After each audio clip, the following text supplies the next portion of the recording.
도달 목표라고 그러면 이것은 도달이 안 됐지만 의도는 갖고 있어. 그런 목표를 미달 목표라고 그래요. 미달 목표. 미달 목표일 때 전치사는 for더라. for란 것은 for the future, 미래처럼. 미래는 우리가 빨리 가고 싶어도 도달 못하죠. 그러니까 미달된 목표일 때는 꼭 for를 써서 to와 for를 갈라 쓰는 것이 영어의 특징이기 때문에 he left to 부산이라고 얼핏 외국 사람들이 영어 배울 때 다 틀립니다. 왜? 당장 쓰니까. 그러니까 영어만 갈려 쓰는 거예요. 마치 영어에서는 손목시계 워치와 벽시계 클락을 갈라 쓰듯이 갈라져 있어요. 근데 처음에 이것이 잘 돼야 지금 우리가 이거 공부하는 for 다음에는 to를 쓰고 provide 하면 for를 쓰고 그냥 to를 쓸 수가 있는 거예요. to가 쓰이는 대표적인 경우는 뭐 누구나 알듯이 arose, lead, 이끌려간다. 이건 자동력이 있는 거죠. 그 다음에 to roam 할 때 to가 쓰인다는 거를 이제 알 수 있죠. 한 가지 예를 한번 들어볼게요. 예컨대 he gave her the object. 그 물건 대상이죠. 하다못해 이 object가 the lesson, 그 교훈 따위를 강습, 교훈 따위를 해줬다 해서 give somebody something, 유명한 사형식 구조로서 이게 받는 사람에게가 간접 목적어, 이건 직접 목적어라는 것은 이제 상식적으로 아실만하고, 여기서 이 her가 the girl이든 뭐가 좀 구체적인 명사면 the lady라 합시다. 그 숙녀에게 그 물건, 그 보석이든 교훈이든 전해줬다 할 때는 이게 간접 목적어가 뒤로 가니까 뭐가 전치사가 붙는 걸 알 수 있습니다. 그러니까 to를 쓰는데 이거 for로 쓰면 될까요?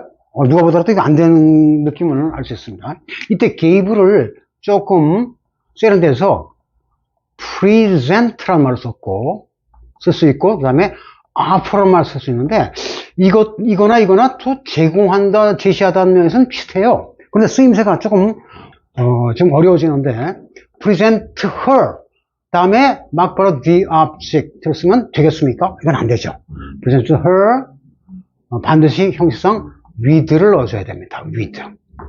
즉 여기서 present her with the object에서 her를 뒤로 뺄 때는 역시 받는 사람이니까 to가 붙는 건 알 수 있는데 그때는 이제 with가 사라지고 present the object to her에서 to가 되고 이걸 다시 원위 치어서 간접 목적을 할 때는 presented her with object, present the object to her에서 이때 present 같은 경우는 이 꼴이 됐던 아니면 her를 뒤로 뺀 꼴이 됐던 간에 동사 목적어 다음에 with든 to든 꼭 전치사가 필요한 걸 알 수 있습니다. 그 말은 전명구를 일종의 부사구로 본다면 present는 give나 이 afor와 좀 다른 걸 알 수 있어요. 이 afor일 때는 뭐예요? He gave her the object도 되고 he offered her the object도 됩니다. 즉 뭐냐면 afor라는 것은 이 자체가 이와 같이 사형식으로 쓸 있다는 거죠. 근데 present는 절대 사형식으로 안 쓰기로 약속을 했어요. 이거는 원래부터가 수요동사라고 여러분이 배우시고 알고 있는 그런 거일 때는 준다, 전달한다 할 때는 받는 사람과 주는 물건이 나란히 나와야 될 거 아니냐. 그러니까 이게 된 건 아닌데 요거 뒤로 뺄 때 왜 to만 꼭 써야 되냐. offer일 때는 될까요? He offered her the object일 때도 he offered the object to her만 써야 됩니다. 그것이 어렵죠. 어쨌든 받는 사람 의미상으로 to 플러스 의미상의 간목 앞에는 to가 붙는 것은 뻔한데 present 같은 말은 반드시 삼형식으로 써서 her를 만약에 사람을 먼저 줄 때는 꼭 with를 써야 되는데 이때 with의 뜻이 뭐냐, 왜 여기에 맞춰야 되냐를 이제 파악하는 게 중요하고 present 대신에 자 비슷한 말을 또 하나 넣겠습니다. pre하고 비슷한 접두가 pro죠. 그러면 he provided her 많이 쓸 겁니다. her 쓸 때 만약에 전치사를 두고 역시 이건 물론 do죠. 여기 나오면 이겁니다. 그래서 이걸 한다 할 때 이때 provide 다음에 somebody give로 와서 give somebody something이 되니까 provide somebody something이 되느냐 하는 문제가 생겨요. 여기서 요 형태에서 사형식으로, 아까 말한 사형식으로 간목과 직목이 막바로 나올 수 있느냐라는 문제가 생기죠. 여기서 원칙적으로는 뭘 써야 되죠? He provided her with the object에서 with를 넣는 것을 원칙으로 합니다. 근데 이 원칙이라는 것은 꼭 지켜질까요? 오늘날 영어에서는 특히 in your colloquialism, 회화체에서는 특히 미국 영어에서는 이거를 빼고 쓰는 그러한 경향이 있더라. 그렇다 하더라도 프리젠트일 때는 반드시 with를 넣어야 됩니다. 이것도 애매할 땐 넣어주면 돼요. 이거와 이것은 즉 이 짝과 이 짝의 차이는 뭐냐? 이거는 원래 사형식이죠. offer는 원래 offer라는 동사에서 와서 액센트가 앞으로 가면서 offer 해서 하나의 어원적으로는 접두어거리지만 이게 완전히 순영어 게으름한 형태로 바뀐 겁니다. 순 게으름한 어일 때는 간목, 직목이 영어 도구에서 그냥 연달아 나오게 있어요. 그래서 이거는 somebody, something 이렇게 나오면 됩니다. 근데 present, provide 접두어 어근이 나오면서 액센트가 동사 쪽에 이렇게 있는 거 접두어 어근 이것은 라틴 형태라고 프랑스 형태죠. 그래서 이렇게 이거는 격식을 의관을 다 갖춘 정식 동사입니다. 그러니까 정식 동사는 라틴 계통, 외래어 계통의 정식 동사들은 삼형식을 지킨다라는 대원칙이 있어요. 그러니까 대원칙에 따라서 somebody 다음에 막보로 이걸 쓰지 못하고 여기 막보로 쓰고 with를 넣어주는 걸 원칙합니다. 이때도 꼭 넣어주는 것을 원칙으로 한다. 회화체에서는 드랍할 수 있지만 드랍하면 라이팅에서는 감점을 당할 수가 있다라는 문장이 있습니다. 회화에서는 이렇게 써도 돼요. 자, 그러면 이건 뭔데? 프레젠트는 반드시 with인데 이거는 왜 with가 들락달락 하느냐? 그리고 with가 뭐냐? 자, 여기서 다시 한번 요걸 갖다 이제 직목을 먼저 씁니다. presented the object를 이거는 직접 목적어예요. 그 다음에 그 물체를 보석 단지든 뭐든 누구한테 전달해 줬어요. 이거는 우리말로 하면 이것도 제공하는데 이건 선사했다라고 보통 합니다. 왜? 프레젠트가 명전동어 선물이니까 누구한테 귀한 것을 선사했다, 하사했다, 증여했다, 줬다 하나. 그러니까 같은 말로 줬다보다는 증여하다 하면 상당히 격식을 차린 한국말이 됩니다. 그러한 선사하다, 선물하다의 뜻이니까 쓸 때는 격식을 해서 주어 동사 직접 목적만 쓰고 그 다음에 전사를 넣어주는데 이때 들어간 전사가 뭘까요? 프레젠트일 때는 to입니까? for입니까? 둘 다 됩니까? to, for가 같은 계통이니까 지금 하는 겁니다. provide일 때는 to, 자, 이거 같은 경우에서 provide 넣었다. provide the object 다음에 to냐, for냐, 둘 다 되느냐. 이 의미상의 간접 목적을 받는 사람. 까다롭죠? 처음에는 까다로워요. 알고 나면 별거 아닌데. present일 때는 somebody with something에서 somebody가 들어갈 때는 present something to, for, to만 해야 됩니다. present는 굉장히 까다로운 말입니다. 그래서 to를 쓰고 provide 때는 지금 뭘 쓰죠? 주로 for네.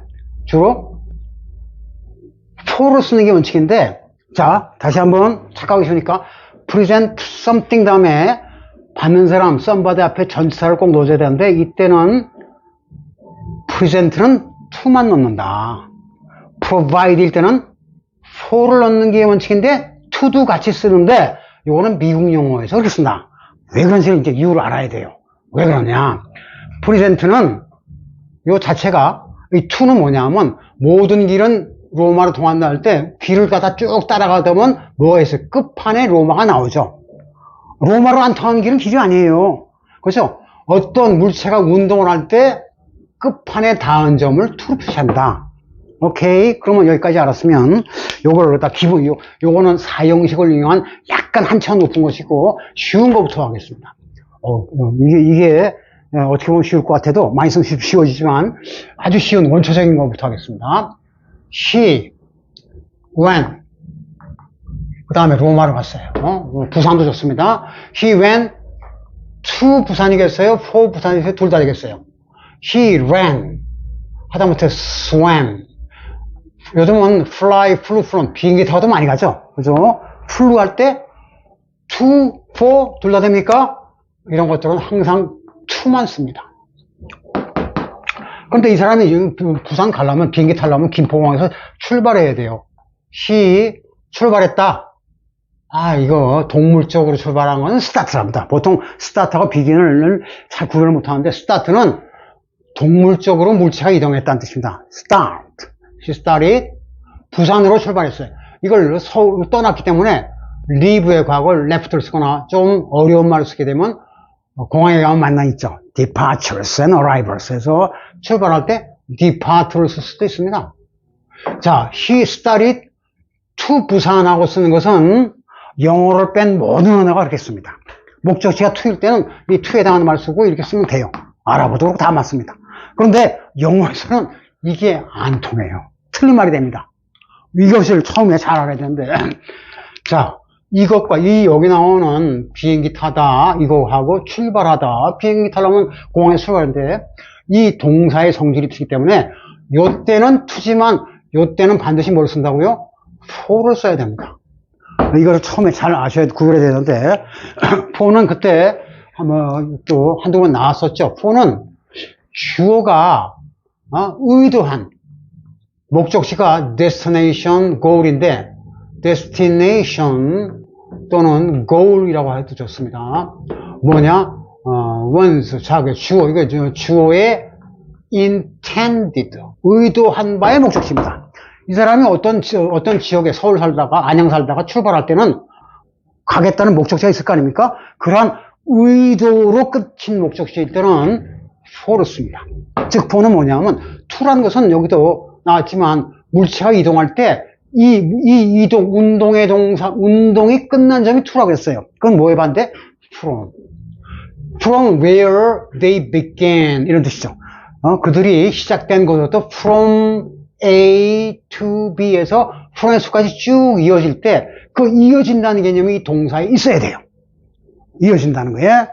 그런데 go나 run 같은 것은 달리기, 마라톤에서 갔다, 수영 쳐서 갔다, 독도에서 수영 쳐서 부산까지 갔다. 할 때 이게 이어질 거, 수영을 하다가 중간에 끝이면 꼬르륵 하겠죠? 그러니까 계속 이어지는 겁니다.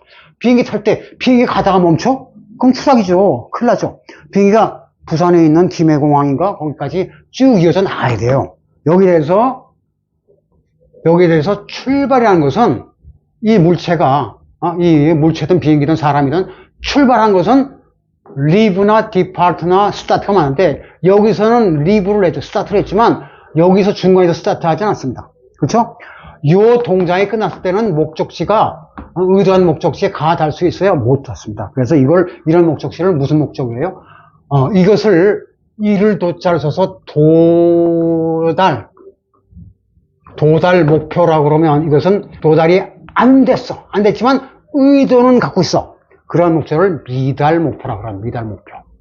미달 목표일 때 전치사는 for더라. for란 것은 for the future, 미래처럼. 미래는 우리가 빨리 가고 싶어도 도달 못하죠. 그러니까 미달된 목표일 때는 꼭 for를 써서 to와 for를 갈라 쓰는 것이 영어의 특징이기 때문에 he left to 부산이라고 얼핏 외국 사람들이 영어 배울 때 다 틀립니다. 왜? 당장 했으니까. 그러니까 영어만 갈려 쓰는 거예요.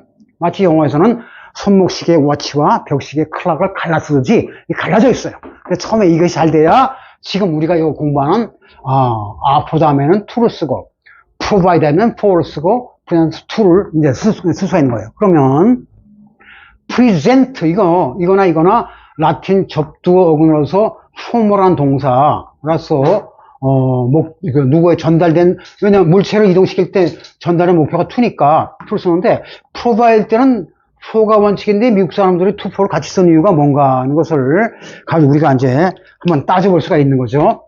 present는 기본 뜻이 뭘까요? 이게 단어 모양이죠. pre는 before, in front of you. 바로 해서 네 눈앞에서 이런 뜻입니다. 바로 앞에서라는 뜻입니다. in front of. 자, 그 cent는 뭐예요? 바로 absent, present, 그 다음에 resent 전부 feel, 감각적으로 느끼다는 뜻이에요. 그러니까 눈앞에서 느끼는 거, 자, 이거 선물이니까 받으세요 하고, 이거 받으면 이 자리에 뜯어봐도 돼요? 뜯어보게 하는 것이 서양식 습관입니다. 그러면 can I open it now, here and now? Okay, go ahead. 그러면 딱 뜯어볼 거 아닙니까? 그 말은 이 선물 줬을 때의 물체는 이미 이 사람한테 전달이 됐어요, 안 됐어요? 이미 전달이 된 겁니다. 전달 안 됐는데 줬다. 그러면 이게 뭐가 배달 사고가 난 거죠. 그러니까 전달돼야 되니까 전달받는 사람의 to, present는 반드시 to만 쓰게 되는 겁니다. 여기 대해서 provide는 뭐냐? 여기 라드를 걸어볼까요? 라드를 보니까 이게 뭐야? for네. 소위 이게 P인데, P나 F나 같은 거예요. 라틴어예요. for는 미래, for the future의 개념이에요. 이게 provide는 뭔지 알 수 있겠죠? 이게 명사형은 뭐죠? provision입니다. provision의 복수 형태라면 뭐죠? 재물의 복수에서 뭐가 됩니까? 양식, 식량이 됩니다. 자, 그러면 provide는 비디오가 우리 보는 거 아니에요. 안 봐도 비디오라고 그러죠. 그러니까 이거는 뭐냐면 앞을 내다보고 하는 행위를 provide라고 그래요. 그러니까 provisions는 누가 열심히 모으는 거죠? 개미와 배짱이가 있을 때 배짱이 여름에 띵까띵까 노는데 개미는 땀 흘려가면서 겨울을 위해서 벌떼처럼 일하는 겁니다. 그게 나중에 딱 겨울이 됐을 때 닥쳐오니까 겨울은 여름에서 미래죠. 네? 개미는 풍족하게 여유있게 먹고 사는데 배짱이는 쫄쫄 굴면서 야, 밥 좀 다오 이렇게 되는 거죠. 그러니까 미래를 내다본다는 for의 뜻은 그대로 있기 때문에 미래는 미래를 펴니까 for를 쓰는 것을 영미 공통으로 합니다. 그런데 미국 사람들은 오늘 이거 for를 to로 치환하더라. 왜 그럴까요? 아까 provide 처음에 얘기했죠. provide somebody with something에서 with가 떨어지는 경향이 있다고 그랬죠. 그건 뭐냐? provide가 남발되다 보니까 기부하고 같이 느끼는 거예요. 네? 기부란 건 뭐죠? 물체를 상대방한테 전달했다는 뜻이거든. 받았다는 것이거든. 상대방이. 그렇죠? 그렇죠? 전달. 그러니까 provide something 다음에 뭐 미래 포를 써. 이거 영국이나 쓴 거지. 나 받았으니까 투다. 라고 쓴 것이 미국 영어, 실용영어를 하는 거죠. 이제 이해가 왔습니까? 이게 헷갈리기 쉬웠거든요. provide는 원리는 미래지만 이거 안 봐도 비디오지 뭐 제공해서 받았겠지 라고 생각하는 것이 미국적 실용용어니까 전달동사의 목적시 to를 써준다 이런 얘기죠. 충분히 이해가 갔겠죠? 그렇구나. 이게 완전히 딱딱 떨어지네. 그러나 프레젠트일 때는 to만 써야 된다. 앞에서 딱 받아 느껴야 되니까 내 손에 뭐가 묵직한 게 잡혔네. 뇌물을 주던 선물을 주던 거네. to를 써서 이런 미세한 차이가 있는 겁니다. to나 for는 특징이 뭐냐면 전부 운동에 대한 전부 운동 동사입니다. 운동에서 과정이 길고 from에 대한 말에서 from에 대한 반대가 from to니까 to가 도달 목표고 for는 운동은 운동에 맞는데 출발하는 걸로서 이 과정이 표시 안 돼서 이런 것을 시간상 요걸 이제 흔히 프로세스라고 하죠. 프로세스가 있을 때 프로세스의 처음과 끝을 표시하는 게 to라면, from과 to라면, 이것은 순간 동작. 그러니까 이거는 시간적으로 보면 시간, 사이간. 이게 아까 언제가 배웠던 time은 time인데, time span에 대한 겁니다. span은 이렇게 벌린 거, 이렇게. 폭이 있는 시간인데, 시간만에서는 이것도 시간이니까 헷갈릴 수 있으니까 정확히 하면 시간 폭에 대한 거죠. 그러니까 span은 시간의 폭을 준 겁니다. 근데 이거는 시간인데 어떤 time span이라 타임의 한 순간 점으로서 이걸 언어학적으로 타임 포인트라고 그래요. 붙였습니다. 아예. 타임 포인트의 동작일 때는 이 포인트에서는 여기에 닿지 않았으니까 미달 목표 4가 된다는 걸 이제 공부해서 정리를 한 겁니다.